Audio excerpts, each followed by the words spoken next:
Qu'est-ce que le prémillénarisme? Le prémillénarisme est une doctrine selon laquelle Christ reviendra avant le millénium, c'est-à-dire avant son règne littéral de 1000 ans sur terre. Deux choses sont importantes pour comprendre et interpréter les passages des Écritures relatifs à la fin des temps, une bonne méthode d'interprétation des Écritures et la distinction entre Israël, les Juifs, et l'Église, le corps de tous les croyants en Jésus-Christ. D'abord, une bonne méthode d'interprétation des Écritures doit tenir compte du contexte, c'est-à-dire qu'un passage doit être interprété en tenant compte du public auquel il s'adresse, des personnes mentionnées, de l'auteur, etc. Il est important de connaître l'auteur, le public ciblé et l'arrière-plan historique et culturel du passage que l'on interprète. Le cadre historique et culturel révèle souvent le sens véritable d'un passage.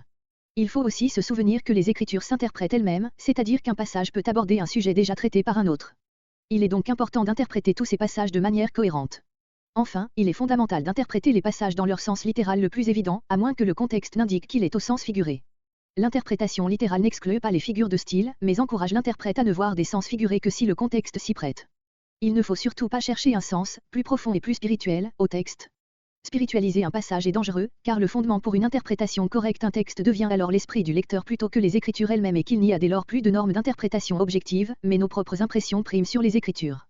2 Pierre 1, 20-21, Louis II, LSG. Sachant tout d'abord vous-même qu'aucune prophétie de l'Écriture ne peut être un objet d'interprétation particulière, car ce n'est pas par une volonté d'homme qu'une prophétie a jamais été apportée, mais c'est poussé par le Saint-Esprit que des hommes ont parlé de la part de Dieu.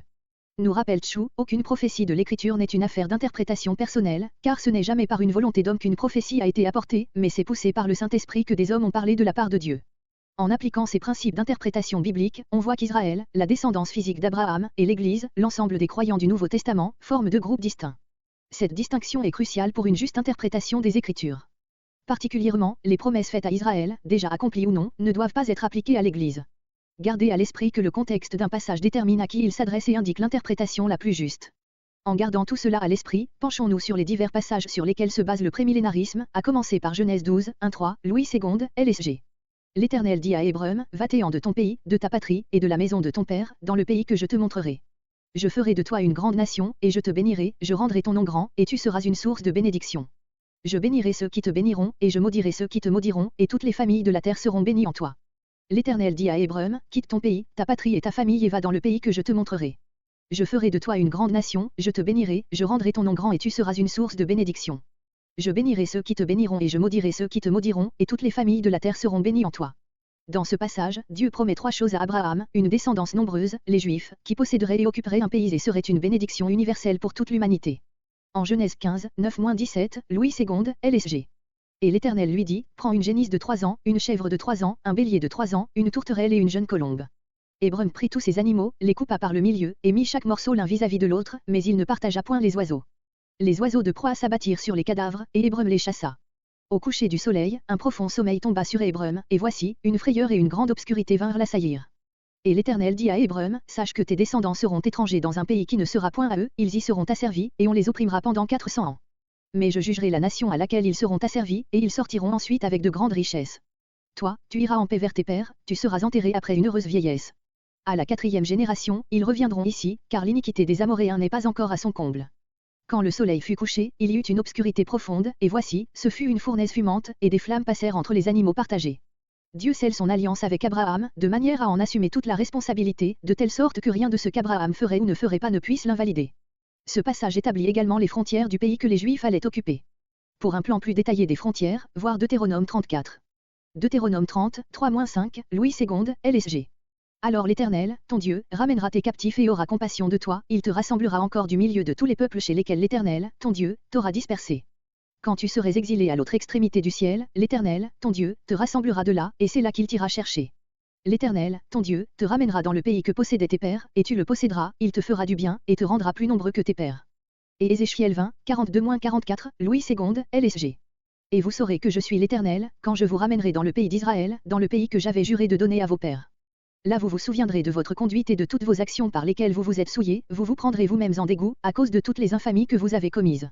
Et vous saurez que je suis l'Éternel, quand j'agirai avec vous par égard pour mon nom, et nullement d'après votre conduite mauvaise et vos actions corrompues, aux maisons d'Israël, dit le Seigneur, l'Éternel. Traite aussi de la terre promise. 2 Samuel 7, verset novembre 2017 relate une promesse faite par Dieu au roi David, une descendance à partir de laquelle Dieu établirait un royaume éternel. Il s'agit d'une référence au règne de Christ pendant le millénium et pour l'éternité. Il est important de garder à l'esprit que cette promesse doit s'accomplir littéralement, ce qui n'est pas encore le cas. Certains pensent que le règne de Salomon est l'accomplissement littéral de cette prophétie, mais cela pose problème, le territoire du royaume de Salomon ne correspond pas à celui de l'État d'Israël actuel et Salomon n'est plus roi d'Israël aujourd'hui. Souvenez-vous que Dieu a promis à Abraham que sa descendance posséderait cette terre pour toujours. De plus, 2 Samuel 7 nous dit que Dieu établira un roi qui régnera éternellement. Salomon n'est donc pas l'accomplissement de cette promesse, elle ne s'est pas encore accomplie. Avec tout cela à l'esprit, examinons maintenant le texte. Puis je vis descendre du ciel un ange, qui avait la clé de l'abîme et une grande chaîne dans sa main. Il saisit le dragon, le serpent ancien, qui est le diable et Satan, et il le lia pour 1000 ans. Il le jeta dans l'abîme, ferma et scella l'entrée au-dessus de lui, afin qu'il ne séduisît plus les nations, jusqu'à ce que les 1000 ans fussent accomplis. Après cela, il faut qu'il soit délié pour un peu de temps. Et je vis des trônes, et à ceux qui s'y assirent fut donné le pouvoir de juger. Et je vis les âmes de ceux qui avaient été décapités à cause du témoignage de Jésus et à cause de la parole de Dieu, et de ceux qui n'avaient pas adoré la bête ni son image, et qui n'avaient pas reçu la marque sur leur front et sur leurs mains. Ils revinrent à la vie, et ils régnèrent avec Christ pendant 1000 ans. Les autres morts ne revinrent point à la vie jusqu'à ce que les 1000 ans fussent accomplis. C'est la première résurrection. Heureux et saints ceux qui ont part à la première résurrection. La seconde mort n'a point de pouvoir sur eux, mais ils seront sacrificateurs de Dieu et de Christ, et ils régneront avec lui pendant 1000 ans. Quand les 1000 ans seront accomplis, Satan sera relâché de sa prison. Les 1000 ans mentionnés à plusieurs reprises dans ce passage correspondent au règne millénaire littéral de Christ sur terre. Rappelez-vous que la promesse faite à David concernant un roi doit s'accomplir littéralement et que ce n'est pas encore le cas. Le prémillénarisme interprète ce passage comme l'accomplissement à venir de cette promesse, avec Christ sur le trône. Dieu a fait une alliance inconditionnelle avec Abraham et David. Aucune de ces alliances n'est encore complètement et définitivement accomplie. Un règne physique littéral de Christ est le seul accomplissement possible des promesses de Dieu. En appliquant une méthode d'interprétation littérale des Écritures, les pièces du puzzle s'assemblent. Toutes les prophéties de l'Ancien Testament sur la première venue de Jésus se sont accomplies littéralement.